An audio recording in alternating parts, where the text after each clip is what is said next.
ہمارا ایک سفر ہوا سعودیہ کا، میں اس کو مس کر گیا. تو اس سعودیہ کے سفر میں پاکستان ٹیم گئی میچ کھیلنے، تو وہ میچز کینسل ہو گئے. لیکن اللہ نے شاید یوسف کے لیے نظام چلایا تھا. یوسف کو پتا چلا سارے کعبہ دیکھنے جا رہے ہیں، وہاں ٹی وی پہ ہر وقت طواف چلتا رہتا ہے. یوسف نے راشد لطیف سے کہا یار مجھے بھی کعبہ دکھا دو، میری بیوی مسلمان ہے. انہوں نے کہا تمہارے پاسپورٹ پہ تو غیر مسلم لکھا ہے. کہا مجھے مسلمان کر دو تو میں کچھ کر دو. تو یوسف نے مولوی طارق جمیل صاحب کو فون کروایا. مولوی طارق جمیل صاحب کو اللہ جزائے خیر دے. یوسف کی ساری ترتیب بنائی کہ عربوں کو کہا دیکھو یہ میرا آدمی ہے، یہ بہت بڑا کرکٹر ہے، بہت بڑا، اس کا وہ بناؤ، اس کا پیپر، یہ مسلمان ہے، اس کا پیپر بناؤ اور اس کو عمرہ کراؤ. جب انضمام کہتا ہے میں نے یوسف کا ہاتھ پکڑا. ہم تو کیونکہ اتنا پولیوشن ہو چکی ہے نا، ہمیں تو نظر ہی نہیں آتا نور، ہم تو پولیوٹڈ ہے نا. جو آدمی گوبر کے میدان میں بیٹھا اس کو گوبر کی بدبو تھوڑی آتی ہے نا. جو آدمی پرفیوم کی دکان میں بیٹھا اس کو خوشبو تھوڑی آتی ہے پرفیوم کی.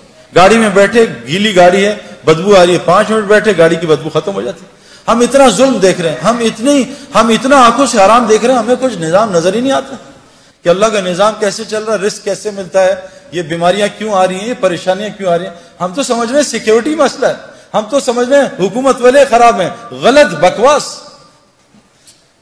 سب غلط. کیونکہ ہماری دل اتنا اندھا ہوا ہے کہ ہم اللہ کو ہٹا کے سب کو کہہ رہے ہیں حکومت نے یوں کر دیا، ڈاکٹر نے یوں کر دیا، پولیس نے یوں کر دیا، فوج نے یوں کر دیا. او بھائی ہم اتنا پولیس فوج کو بول چکے ہیں کہ ہم فرشتوں کے یقین سے نکل چکے ہیں کہ فرشتے بھی کچھ ہوتے ہیں. ہمیں کتوں کا یقین ہے، آیت الکرسی کا یقین ہے کہ آیت الکرسی سے حفاظت ہوتی ہے. تو محمد یوسف کا ہاتھ انضمام نے پکڑ لیا اور محمد یوسف کی بیوی کا ہاتھ انضمام کی بیوی نے پکڑ لیا. کہا یوسف میں نے خود یہ ایکسپیرینس کیا ہے، مجھے سعید بھائی نے بتایا تھا، اور یہ حدیث میں آتا ہے کہ جو آدمی کعبے کو پہلی دفعہ دیکھے، اور میں قسم کھا کے کہنے کو تیار ہوں میں نے کعبے کو پہلی دفعہ دیکھ کے جو دعا مانگی تھی وہ اللہ تعالیٰ نے ایسی قبول کی میں آپ کو بتا بھی نہیں سکتا. یوسف نے ایسے منہ نیچے کیا تو انضمام نے کہا جب میں کعبہ آئے گا تمہیں بتاؤں گا، تو نے میرے لیے ضرور دعا کرنی ہے. اور ہمارے مولوی فہیم صاحب رائیونڈ کے کہ امام حنیفہ رحمۃ اللہ ایک دعا کرتے تھے، اے اللہ میں جو دعا مانگوں وہ قبول ہو جائے. لیکن کہا وہ امام تھے، تم امام نہیں، تم کہنا اے اللہ میں اس سفر میں جو خیر کی دعائیں مانگے قبول کر لینا. یوسف نے جب کعبے کو دیکھا اور یوسف کی بیوی نے کعبے کو دیکھا، دونوں نے چیخ ماری اور اتنا روئے ہیں کہ میں آپ سوچ سکتے کیوں کہ ان کا دل پاکیزہ تھا، نئے نئے مسلمان ہوئے تھے. ان کو کعبے میں پتہ نہیں کیا نظر آیا جس کو میں اور آپ دیکھنے سے محروم ہیں.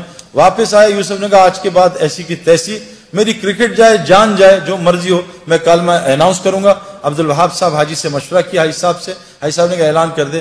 یوسف نے کلمے کا اعلان کیا. میرے پیارے بہنوں اور دوستوں بھائیوں، یوسف اتنا بڑا کھلاڑی نہیں تھا جتنا اس نے ریکارڈ کیے. اس نے 5 سال میں سارے ریکارڈ توڑ دیے.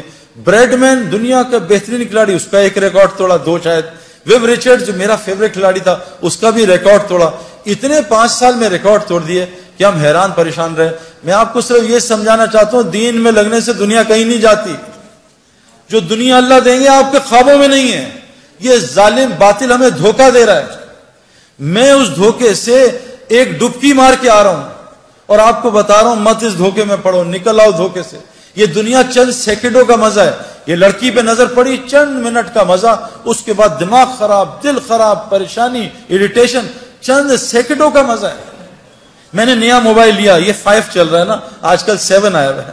میں ان پنگوں میں ساری زندگی گزاری. یہ نیا موبائل کا انہوں نے ایڈ دے دیا 7 ہر جگہ ایڈ آ رہا ہے 7 دوست بتا رہے ہیں سعید بھائی آپ نے 7 لے لیا. ہر جگہ سے دعوت چل رہی ہے، دعوت چل رہی ہے، دعوت چل رہی ہے. اب نماز میں 7 آ رہا ہے، رکوع میں سجدے میں 7 آ رہا ہے. جس دن میرے ہاتھ میں 7 آیا اور میں نے 7 2 دن استعمال کیا، میں کہا نہیں یار اب 8 کا انتظار کرو. یہ دنیا یقین کریں جتنے مرضی پیٹو ہوں، ماشاءاللہ لاہور میں تو کھانا ٹھیک ٹھاک کھایا جاتا ہے، جتنے مرضی پیٹو ہوں، افطاری آئے اور افطاری سے پہلے دب یا پکوڑے ساری کھا جاؤں گا، سموسے بھی کھا جاؤں گا، جلیبی بھی کھا جاؤں گا، بس میں کھاؤں گا اور پانی پورا گھڑا پی لوں گا. جہاں 2 پکوڑے گئے، سموسے گئے، بھوک بھی ختم، مزہ بھی ختم. یہ دنیا جیسے ایک پلیٹ کھائی بریانی کی، مزہ آیا، پھر دوسری لی تو مزہ کم ہوا، تیسری بالکل، چوتھی پہ کہا یار مجھے الٹی آ جائے، بس بس بس کرو. اللہ کی قسم دنیا اس سے زیادہ کچھ بھی نہیں. آج ہم سب دنیا سے آخرت بنانا، دنیا بنانا چاہ رہے ہیں، نہیں بنے گی اگر ہم آخرت کی محنت میں لگ گئے. اگلی مثال یہ انضمام الحق پاکستان کرکٹ ٹیم سے نکال دیا گیا، مجھے کپتان بنایا. ان کا سب کو سلیکٹ کرنا، انضمام کو سلیکٹ نہ کرنا۔ میں نے انضمام الحق کو، ہمارے ایک دوست ہیں پہلے ٹی وی کے فلموں کے اداکار تھے نعیم بٹ صاحب، میں نے ان سے کہا کہ انضمام ابھی بہت غصے میں ہے اور یہ بیچارہ ایک امتحان میں ہے، اس کا اب یہ لوگوں کو رگڑا نہ دے دے آپ اس کو۔ حالانکہ انضمام کو غصہ نہیں آتا لیکن آتا تو بہت آتا ہے۔ میں کہا انضمام کو لے کے آپ اس طرح کرو کہ آپ چلے جاؤ اللہ کے راستے میں۔ انضمام نے 10 دن لگائے، سارا غصہ نیچے آیا، اور 10 دن لگانے کے بعد اللہ کے راستے میں 10 دن لگانے کے بعد اس کو اللہ نے واپس کپتانی دی، اور 5 سال میں پاکستان کے ٹاپ کیپٹنز میں شمار ہونے لگا۔ پہلی اننگز میں جا کے 326 کیے۔ میرے پیاروں، میں یہ نہیں بتا رہا، یہ کوئی کرائٹیریا نہیں ہے، لیکن جس وجہ سے میں اور آپ ڈرتے ہیں نا میری دنیا جائے گی، واللہ ہماری دنیا وہ بنے گی جو ہم سوچ بھی نہیں سکتے۔ حاشی معاملہ، چلو میں تو بڑھاپے میں دین میں آیا نا، میں تو 37 بڑھاپا ہی ہے کرکٹ کا، وہاں مجھے دین کی شکل 35 میں آ کے لوگوں نے بات کی، 37 کی ایج میں نے اللہ کے راستے میں وقت لگایا۔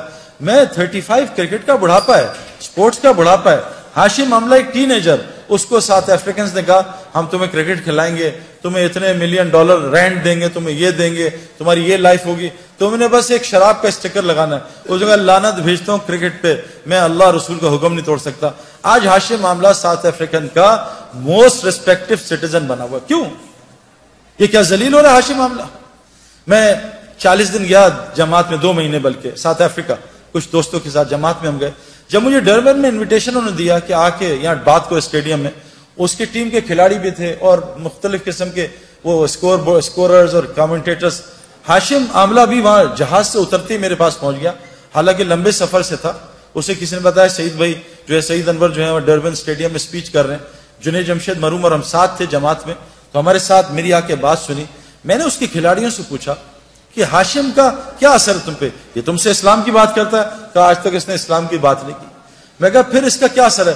کہا جب ہم میچ ہارتے ہیں یا ڈپریس ہوتے ہیں یا ہم جلدی آؤٹ ہو جاتے ہیں، فیلر ہوتا ہے، ہاشم معاملہ جب نماز پڑھنے لگتا ہے نا اور جب قرآن پڑھنے لگتا ہے، ہم اس کے چہرے کی طرف دیکھتے ہیں، اس کے چہرے کو دیکھ کے ہمیں سکون ملتا ہے، ہم سوچتے ہیں اس کے اندر کتنا سکون ہے۔ میرے پیارو، مچھلی کو سکون تو پانی میں ملتا ہے، یہ پانی کے باہر تلاش کر رہی ہے۔ کتنی مثالیں آپ کو دنیا کو دوں، میں نے ان آنکھوں سے میں آپ کو کیا بتاؤں کہ جو لوگ تبلیغ کا، دعوت کا صحیح کام کر رہے ہیں، میں نے امریکہ گیا ہوں، میں پوری دنیا پھرا ہوں، اللہ تعالیٰ دنیا میں ان کو، کیوں کہ اللہ نے قرآن میں فرمایا ہے جس کا مفہوم ہے کہ جو بھی نیک عمل کرے گا، چاہے عورتیں ہوں یا مرد ہوں، اللہ قرآن میں کہہ رہے ہیں جو بھی نیک عمل کرے گا، عورت ہو مرد ہو، شرط مومن ہو، اللہ کہہ رہے ہیں لام اور نون قرآن میں جہاں آتا ہے اس کا مطلب ہے اوبلیگیٹری ہو جاتا ہے، اس میں کوئی ڈاؤٹ نہیں ہے۔ اللہ کہہ رہے ہیں لام اور نون ملا کے کہہ رہے ہیں کہ میں ضرور بالضرور 200% میں اس کو حیات طیبہ کہتے ہیں جنت فردوس کی زندگی کے ایپیٹائزر کو، میں اس کو دنیا میں بسر کرواؤں گا، جنت کی زندگی یہاں بسر کرواؤں گا۔ آج مسلمانوں پہ زندگی جو ہے وہ جنت کے نہیں ہے میرے پیاروں، کیوں کہ آج مسلمانوں میں کیا ہے؟ دیکھو، جنت کی زندگی کے علامات ہیں، جہنم کی زندگی کے علامات ہیں۔ جب سردیوں کے ریکارڈ ٹوٹنے شروع ہو جائیں، علامت ہے کہ ٹھنڈی جہنم سانس لے رہی ہے کہ ان کو میرے پاس بھیجو۔ جب گرمیوں کے یہ جو الگ الگ چیزیں آ رہی ہیں نا، وہ اپنی جگہ، میں آپ کو قرآن اور حدیث کی باتیں سنا رہا ہوں، جب گرمیوں کے ریکارڈ ٹوٹنے لگیں سمجھ لو جہنم جو گرم ہے وہ سانس لے رہی ہے، جہنمیوں کو اپنی طرف بلا رہی ہے۔ آج پوری دنیا میرے پیاروں یہ اس کا شکار ہے۔ جنت کی زندگی کیا ہے؟ الا قیلا سلاما سلاما، الا قیلا سلاما سلاما، ہمارے اندر سے سلام ہی ختم ہو گیا۔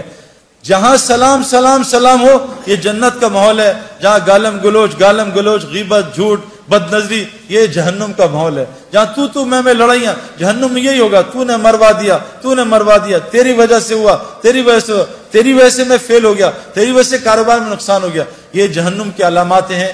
جیلوں کا بڑھ جانا، ہسپتالوں کا بڑھ جانا، کورٹ کچہریوں کا بڑھ جانا، مسلمانوں کا آپس میں لڑنا، میرے پیارو یہ علامت جنت کی نہیں ہے۔ یہ جو تبلیغ کی محنت ہو رہی ہے نا، یہ اس لیے محنت ہو رہی ہے کہ ہم ایسی وہ محنت کر لیں جو حضرت محمد صلی اللہ علیہ وسلم نے صحابہ پہ کی۔ اللہ نے 35 سال کی صحابہ پہ محنت پہ ان کو وہ دنیا دی کہ 70% دنیا ان کے قدموں میں آ گئی تھی۔ مدینے میں ایک آدمی زکوٰۃ لینے والا نہیں تھا۔ عمر بن عبدالعزیز جو تابعی تھے، ان کے زمانے میں پورے افریقہ میں ایک زکوٰۃ لینے والا آدمی نہیں تھا۔ میرے پیارو اگر ہم صحیح دین پہ آ جائیں اللہ ہمیں وہ دنیا دے گا جو آپ سوچ بھی نہیں سکتے. یہ تو میں نے اس لیے آپ کو بتایا کہ آپ ان لوگوں کو جانتے ہو. وہ دین کی وہ کیا ہے میرے پیارو, اس کو سمجھنا پڑے گا. دیکھو ایک بات اللہ قرآن میں کہتے ہیں 4 قسمیں کھاتے ہیں, والتین والزیتون وطور سینین وہذا البلد الامین لقد خلقنا الانسان فی احسن تقویم. اللہ نے 4 قسمیں کھائی. اللہ کو قسم کھانے کی ضرورت نہیں ہے, لیکن اللہ اپنے بات میں, کیونکہ ہمارا مزاج ہے قسم سے یقین آتا ہے, لوگ جھوٹی قسموں پہ بھی یقین کر لیتے ہیں. ہمارے مزاج پہ اللہ کی بات کر رہے ہیں. میں قسمیں کھاتا ہوں کس کی؟ انجیر کی, زیتون کی, کوہ طور کی, اور حضور صلی اللہ علیہ وسلم کے پیدائش کے شہر کی, امن والے شہر کی. لقد خلقنا الانسان فی احسن تقویم. میں نے انسان سے خوبصورت چیز کوئی نہیں بنائی. مسلمان نہیں, انسان میرے پیارو. لیکن آج انسان کی کیا ویلیو ہے؟ آج انسان کی کوئی ویلیو ہے؟ آج انسان کی قدر جانوروں سے ختم زیادہ ہوگی. کیوں؟ کہ اللہ تبارک تعالیٰ نے فرمایا ہے اگر انسان اپنے اوپر انسان بننے کی محنت کرے یہ فرشتے اس کو سجدہ کریں گے. اگر انسان بننے کی محنت چھوڑ دے تو یہ جانوروں سے بدتر ہو جائے گا. ہمارا سب سے بڑا مسئلہ ہے میرے پیارو, آج ہم دنیا میں ہر محنت کر رہے ہیں, ماں باپ محنت کر رہے ہیں. میرا بچہ, آج ماں باپ جب ہم سے ملتے ہیں تو کیا کہتے ہیں؟ ہم اپنے بچے کو کرکٹر بنانا چاہتے ہیں, خواب دیکھ رہے ہیں, دعائیں کرتے ہیں. ماں باپ کہتے ہیں ہم اپنے بچوں کو doctor, engineer, pilot, business man یہ بنانا چاہتے ہیں. کتنے ماں باپ ہیں جو اپنے بچوں کو انسان بھی بنانا چاہتے ہیں. میں نے ٹل دی ایج آف 35 کان میں ایک دفعہ نہیں سنا کہ بیٹا انسان کے بھی بچے بن جاؤ. میرے پاس انسان خود بخود ڈاکٹر نہیں بنتا, خود بخود انجینئر نہیں بنتا. چاہے باپ دادا کرکٹر ہوں, اس کو روزانہ 10 گھنٹے گراؤنڈ میں جانا پڑتا ہے تاکہ اس کے اندر کرکٹر یہ بن جائے. میرے پیارو دیکھو میرے پیارو, جب اللہ انسان کی تعریف کر رہے ہیں کہ انسان تو انسان کتنی صفت خیر والا ہوگا. حضرت داؤد علیہ السلام کو اللہ نے فرمایا اے داؤد میں ایسی امت بھیجنے لگا ہوں, ایسی امت جس کو وہ صفات دوں گا جو انبیاء میں ہوتی ہیں, وہ نوافل دوں گا جو انبیاء میں ہوتے ہیں. ان کا حشر قیامت کے دن نبیوں کے ساتھ کروں گا. نور کے ممبر پہ ہوں گے, نبیوں کے ساتھ کرسیاں لگی ہوں گی, لیکن نبیوں کی مہر سے خالی ہوں گے. بس ان کو نبیوں کی طرح دنیا میں پالوں گا, ان کی دعائیں نبیوں کی طرح قبول کروں گا. آج تو ہماری دعا قبول نہیں ہوتی.